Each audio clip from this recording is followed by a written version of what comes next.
मैं ऑनेस्टली आपको बताऊं, वो बंदा थोड़ा मुझे मंद बुद्धि लगता है। आई थिंक बातें भी उतना ही हिट कर सकती है, ज़रूरी नहीं आपको हाथ पाथ उठाने की ज़रूरत। ये भी हो सकता है कि शायद वो यही कंटेंट लेकर आया है। उनकी शक्ल देखी थी तुमने? क्योंकि I have done a biggest fuck up, मतलब बोल के भी। हुनर, मैं आप जैसे एक और बात जानना चाहूँगा, इतना वक्त आपने इस फिटर्निटी को दे दिया, कभी कोई रियलिटी शो आप तक नहीं पहुँचा, like big boss I am talking about? Actually मैं रियलिटी तक नहीं पहुंची। अच्छा। मतलब मैं अभी तक नहीं पहुंची, but you never no. But do you follow अभी जो बिग बॉस हो रहा है? आप देख रहे हो थोड़ा बहुत ग्लिम्सेस वगैरह? हाँ, मैं बिग बॉस देखती हूँ, मुझे पसंद भी है।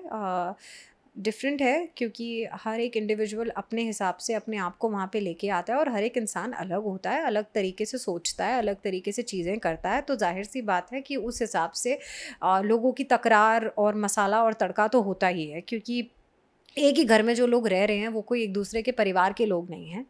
वो अलग बात है कि आजकल ऐसा भी हो गया कि अपने परिवार के साथ भी लोग आ जाते हैं। मैं अरमान मलिक और उनकी 2 बीवियों पे क्या राय है आपकी परिवार हैं?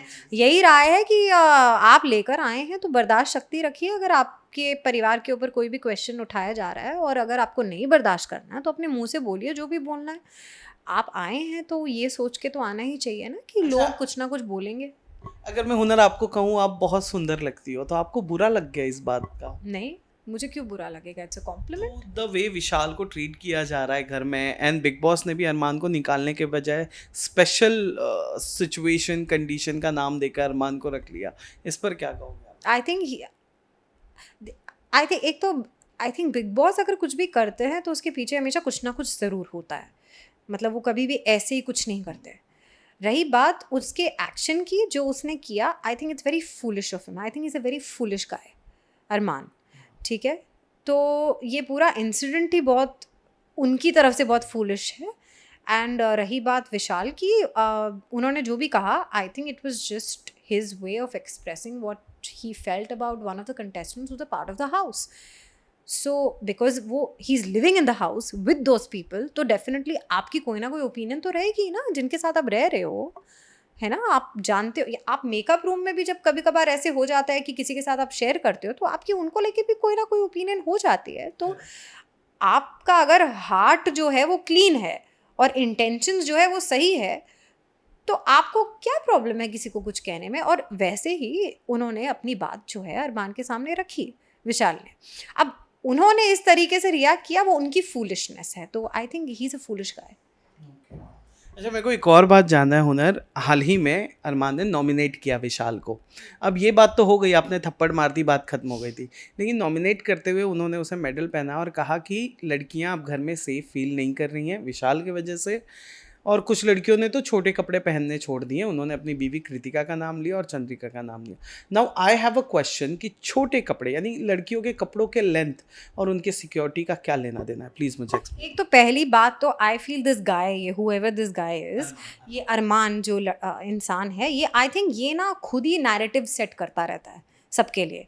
एंड रणवीर जी के लिए भी उसने बहुत नैरेटिव सेट करे हैं शुरुआत में भी, ज़बरदस्ती उनके भी पीछे पड़े रहते हैं। ये खुद ही नैरेटिव सेट करते हैं कि क्या है क्या, ज़रूरी नहीं है कि वो चीज़ हो रही है, और वैसे भी उनके कहने से वो बात सच नहीं हो जाती कि वो सही है।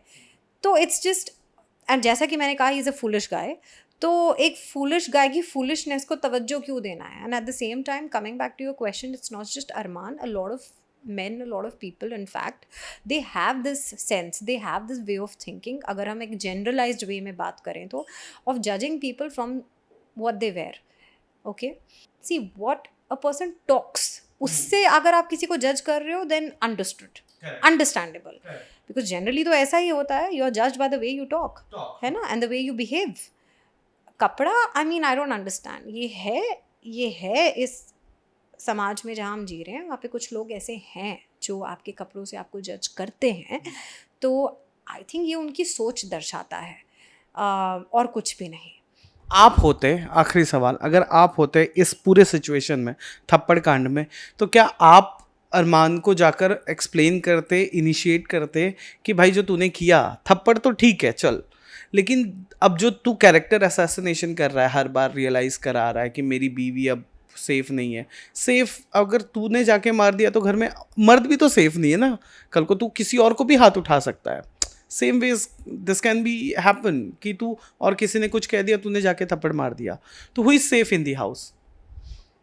हाँ ऑफ कोर्स मैं तो बोलती हूँ उसको, जैसे कि मैं I am very you know अपनी ओपिनियनेटेड एज अ पर्सन, तो मैं तो हमेशा बोल देती हूँ कि जो भी होता है, and I really don't care कि अगर मेरी बात किसी को इमेच्योर लगे या मेरी बात किसी को सेंसिबल लगे या नहीं सेंसिबल लगे, तो I would have definitely given him right left and centre, but in terms of my talking, क्योंकि I know my hands are in control और बातें भी उतना ही हिट कर सकती है, ज़रूरी नहीं है आपको हाथ उठाने की ज़रूरत है।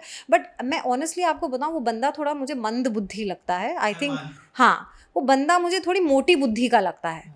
वो आई फील वो बंदा ऐसा है कि अगर आप बैठ के उसको कुछ 4 बातें बता भी दोगे ना, समझा भी दोगे ना, वो घूम फिर के ना एंड ऑफ द कॉन्वर्सेशन वो पहली बात ही करेगा। मतलब उसको समझ में नहीं आएगा कि आपने क्या बोला, उसको ये समझ में आएगा कि अगर वो यहाँ पे बैठा है बोलने के लिए, मुझे सपोज फॉर एग्जाम्पल बोलने के लिए बैठा है कि मुझे आपको ये माइक देना है, ठीक है, तो मैं अब उसको अगर पूरी रामायण भी बता दूंगी ना कि माइक ये क्यों देना आपको, मुझे मैंने ये लगाया हुआ है अंदर तो उसमें आ जाएगा, लेपल है, आपको क्यों दे, मैं ये पूरा बता भी नहीं, मुझे आपको ये माइक देना है। मतलब वो फिक्सेटेड है अपनी चीज़ों को लेकर। ये भी हो सकता है कि शायद वो यही कंटेंट लेकर आया है कि इसी तरीके से मुझे जो है लोगों को टारगेट करके पीछे पड़ के मुझे अपनी चीज़ें बाहर लेकर आनी है, तो ये भी हो सकता है एक बात। तो वो उनकी इंडिविजुअलिटी ही दिखाता है और मंद बुद्धि होना दिखाता है जो वो है। एंड रणवीर जी के लिए मैं बोलना चाहूँगी, आई डोंट नो हम उनके बारे में बात आ ही रहा था कि ही गिव स्टैंड, और उन्हें पता है और वो माइंडसेट से कहें कि भाई ये पर्सनालिटी शो है, ये फॉलोअर्स का शो नहीं है, तो वो अपनी पर्सनालिटी दिखा रहे हैं, और जो वो है वो है। शिवानी या लोकेश कई बार थोड़े बदतमीज़ हो जाते हैं उनके साथ। What is your take on? मुझे ऐसा लगता है कि एक तो ना आई रियली लव हिम, वो बहुत ही फ़नी है, बहुत ज़्यादा फ़नी है, मतलब इतने फ़नी है कि अगर वो चुप करके भी बैठे हुए हैं ना काउच में, कुछ बोल नहीं रहे हैं किसी को, आपको तब भी उनको देख के हंसी आ जाएगी। Just imagine his face sitting on the couch, और यहाँ से कोई ये बोल रहा है, यहाँ से कोई ये बोल रहा है, और वो ऐसे बैठे हुए हैं कि क्या मतलब क्या। अभी किसी ने बोल दिया कि उनको कि भैया वो यूट्यूब को लेके तुमने ये बोल दिया, तो एक तो वो धमाके से अपनी बात भी रख के जाते हैं, नहीं हाँ मैंने उस डायरेक्शन में नहीं बोला था, मैंने ये बोला था, ऐसे बोला, मुझे नहीं पता, अब तुम लोग देख क्या सोचना कि तुमको क्या मतलब बोल के भी अच्छा वो सबसे बड़ी हंसी वाली बात कि घूम फिर के ना हर कॉन्वर्सेशन में ना खाना जरूर आ जाता है। जब वो रणवीर सर जब बात करते हैं खाना आता ही है, आता है। अच्छा सबसे बड़ा मुझे बहुत फनी लगा वो जब खाना खत्म हो गया, जब बिग बॉस ने बोला कि ये तो इतने टाइम का खाना मैंने भेजा था, आपने तो 2 ही दिन में खत्म कर दिया, तो उसके बाद जब उन्होंने फ्रूट्स भेजे और सब कुछ, अच्छा इतने टाइम से रणवीर जी खाना को लेके सब कुछ डिवाइड कर रहे हैं, कौन कितना क्या खाएगा, कौन किसको क्या बनाएगा, क्या है वो सब कर रहे हैं, पर जैसे ही वो फ्रूट्स आए ना, उनकी शक्ल देखी थी तुमने, कोई टिप्पणी नहीं दे रहे थे इनफैक्ट, हाँ कोई टिप्पणी नहीं दे रहे थे, क्योंकि उनको ये भी पता था कि उन्होंने इनिशिएट किया था वो झगड़ा, जब उन्होंने बोला था कि नॉन वेज खाता हूँ तो क्या हुआ, वेजिटेरियन भी मैं खाऊंगा, ये क्यों कर रहे हो आप। और उसके बाद जब वो मटन का ना सूप बना लेते हैं, सब पी लेंगे, और बाद में जब पता चला कि खाना खत्म है वेजिटेरियंस के लिए, उसके बाद वो सोफे पे चुप करके बैठ गए कि चलो जितना मुझे मिल रहे हैं श्रद्धा के अनुसार दे रहे हैं फ्रूट, उतना मैं ले लेता, मैं अभी कुछ नहीं बोलूंगा क्योंकि I have done a biggest fuck up. वो ही अंडरस्टूड दैट कि मेरे से हुआ ना। रैपर नेजी भी देते हैं, वो अरमान जो समझ ही नहीं आता है, अरमान चुप करके बैठा रहता है, उसको कोई जाके बोलता है, वो चंद्रिका उसको बोल रही है कि तुम मेरी साइड पे हो, हाँ मैं हूँ, तो तुमने कुछ बोला क्यों नहीं, मेरे लिए लड़े क्यों नहीं, अच्छा मुझे भी बोलना था क्या, ये है लाइक दैट। वो अरमान जब अपनी बीवियों के बारे में या जब कोई भी लव एंगल ज्ञान देते हैं, या विशाल या सुधीर सर हैं, वो पूछने लगते हैं कि आपकी शादियों का क्या कैसे हुआ, ये वो, Naezy gives the reaction like कि why am I sitting here, what am I doing in this house. वो नशे में रहता है, दिखता है मतलब नशे में कि लाइक डूइंग लाइक दिस। लगता है उनको नॉमिनेट करना चाहिए किसको, नेजी को? हाँ। What, जब विशाल का वो स्पेशल केस वाली बात आई ना, पूरे घर ने बोला हाँ स्पेशल केस है। नेजी अकेला था जिसने बोला नहीं ये स्पेशल केस नहीं है, चाहे जो भी हो आपको हाथ नहीं उठाना चाहिए था। He took a stand. He was the only guy who took a stand, supported Vishal, and he took a stand. इस वजह से वो बहुत ज़्यादा पॉपुलर हो गए। He said कि दो अलग अलग व्यक्ति अलग अलग कंटेस्टेंट बन के आए थे, फैमिली वादी करने नहीं आए थे, सो इसलिए वो पॉपुलर हो गए। अच्छा, तो दैट्स अ गुड थिंग, अगर उन्होंने स्टैंड लिया तो it's a good thing, but you never know, मतलब is he good with Ranveer, friends with Ranveer? He is good with सबके साथ, जो जैसा वो वैसे। वो लव को भी तो यूट्यूब मैनेजर बोल देता है। लव उसको अगर कहता है कि अरे तू रैपर है, तो वो कहता है तो मैं भी तुझे यूट्यूब मैनेजर बोलूंगा, मतलब एल्विश का YouTube manager. But you know what I have seen कि अनप्रिडिक्टेबल पर्सनालिटीज जो है ना वो ज़्यादा अच्छा करती हैं बिग बॉस में, जिनका आपको पता नहीं हो कि ये अगले मोमेंट में क्या रिएक्ट करेंगे या क्या कहेंगे। तो रणवीर जी इज अनप्रिडिक्टेबल, वो कब क्या करेंगे, कैसे रिएक्ट करेंगे, यू नेवर नो। हाँ, सो रणवीर जी अनप्रिडिक्टेबल है और शायद वो बेटर कर लेंगे, that is what you are saying. Because I feel कि बिग बॉस के अंदर वही पर्सनालिटीज अच्छा करती हैं हु इज़ वेरी अनप्रिडिक्टेबल, जिनका आपको पता नहीं होगा कि अगले मोमेंट पे वो क्या रिएक्ट करेंगे, क्या करेंगे। तो I think Ranveer ji is very unpredictable, in fact so much unpredictable तो आपको ये भी नहीं पता रहेगा कि अभी अगर इनकी दोस्ती है तो आप तो ये सोचेंगे कि दोस्ती है तो यू नो प्रोबेबली वो नहीं करेंगे nominate, but he so unpredictable कि दीपक सर के साथ जो उनका दिखा कि दोस्ती है, उन्होंने नॉमिनेशन में उन्हीं को जाके नॉमिनेट कर दिया। तो you never know how he is going to react, you know, which He is a crazy fan of Ranveer. I can see that guy. so you never know how he's going to react. I think he's very cute, he's very sweet, and he's very comic, he has that comic element, so I Subtle think comic. हाँ, Subtle तो comic. ऐसे लोग अच्छे भी लगते हैं, stand भी लेते हैं, हाँ। अपनी चीज़ें भी रख लेते हैं, और उनके पास वो भी हैं, सिपाही भी हैं उनके लिए बोलने के लिए, वो भी तो इम्पोर्टेंट होता है। किरदार वही चलता है जो अपने लिए सपोर्टिंग आर्टिस्ट बना सके, और उन्होंने बनाए हैं।